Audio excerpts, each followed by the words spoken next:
In 1498, Vasco da Gama reaches Calicut, on the coast of India. He's been sailing for months. He's rounded all of Africa. He's crossed the Indian Ocean.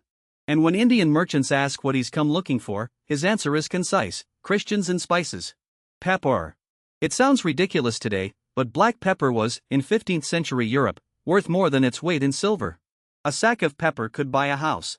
Spices didn't spoil, weighed little, and everyone wanted them. They were the perfect product for long-distance trade.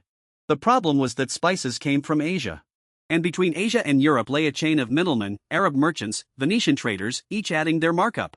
By the time pepper reached a European market, its price had multiplied dozens of times over. The kings of Portugal and Spain decided to cut out the middlemen. And to do so, they financed the most ambitious expeditions in history. What came next wasn't just a change in trade routes. It was the birth of an economic doctrine that would dominate Europe for 3 centuries: mercantilism. In the previous episodes, we've seen how feudalism gave way to medieval commerce. Guilds, fairs, Italian merchants, the Hanseatic League. All of that created a vibrant commercial economy within Europe. But now we leave Europe. Now we talk about the moment European trade went global. And about the economic theory that justified it all, the idea that a nation's wealth is measured in gold and silver, and that to be rich, you first have to impoverish your neighbor. Mercantilism was never a coherent system with a manifesto and founders. It was more a set of practical ideas European rulers adopted between the 16th and 18th centuries. But all those ideas shared one fundamental premise: the world's wealth is finite. It's a fixed-size pie. What one nation gains, another loses. From that premise flowed several conclusions. The first: wealth is measured in precious metals. Gold and silver. The more gold and silver a country holds in its coffers, the richer it is. This specific idea was called bullionism.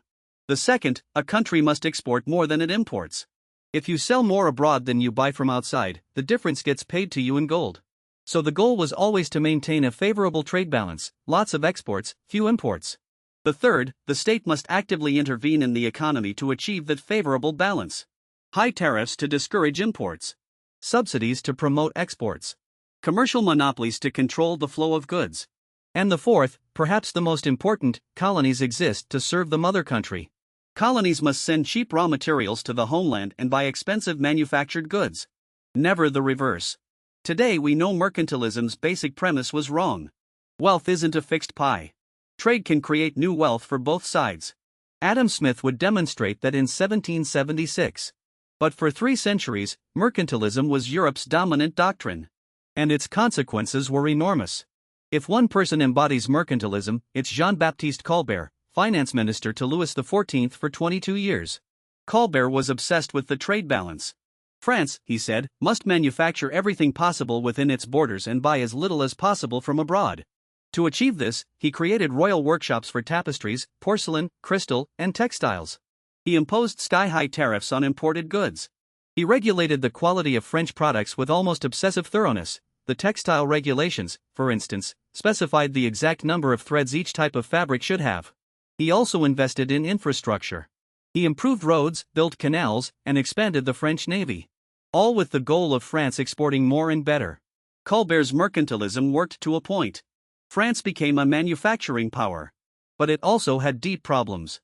Excessive regulation stifled innovation.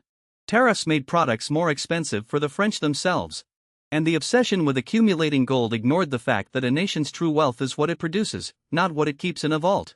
England had its own version of mercantilism, centered on control of maritime trade. In 1651, the English Parliament passed the Navigation Acts. These laws required that all goods imported to England arrive on English ships or on ships from the country of origin. No middlemen. And all trade between England and its colonies had to be carried exclusively on English ships. The goal was twofold: destroy Dutch naval supremacy, which at the time dominated European shipping, and ensure the profits of colonial trade stayed in England.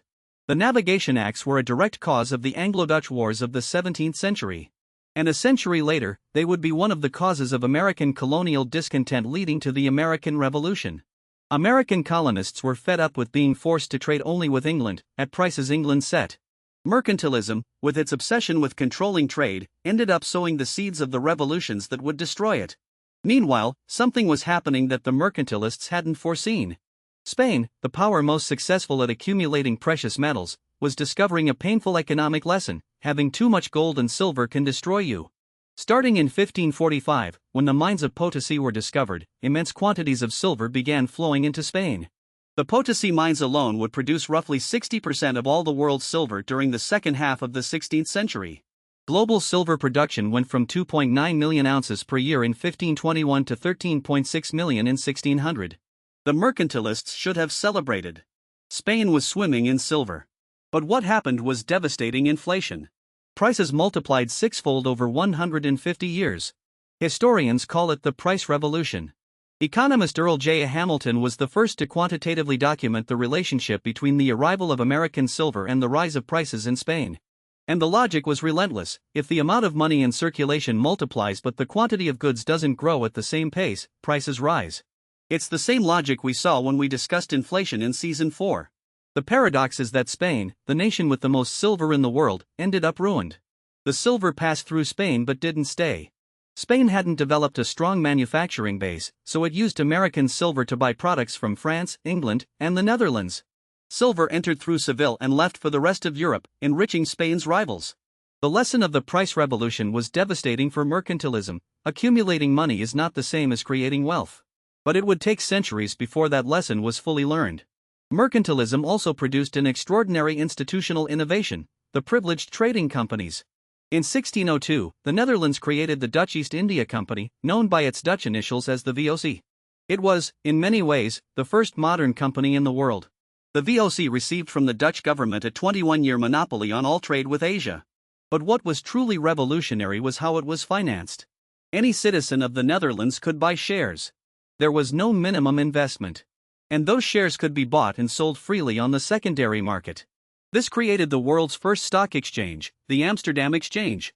For the first time in history, ordinary people could invest in a commercial enterprise, share its profits, and sell their stake whenever they wished. The VOC paid annual dividends of approximately 18% for nearly 200 years. At its peak, it had over 50,000 employees, its own war fleet, and the power to sign treaties, mint currency, and declare wars on behalf of the Netherlands.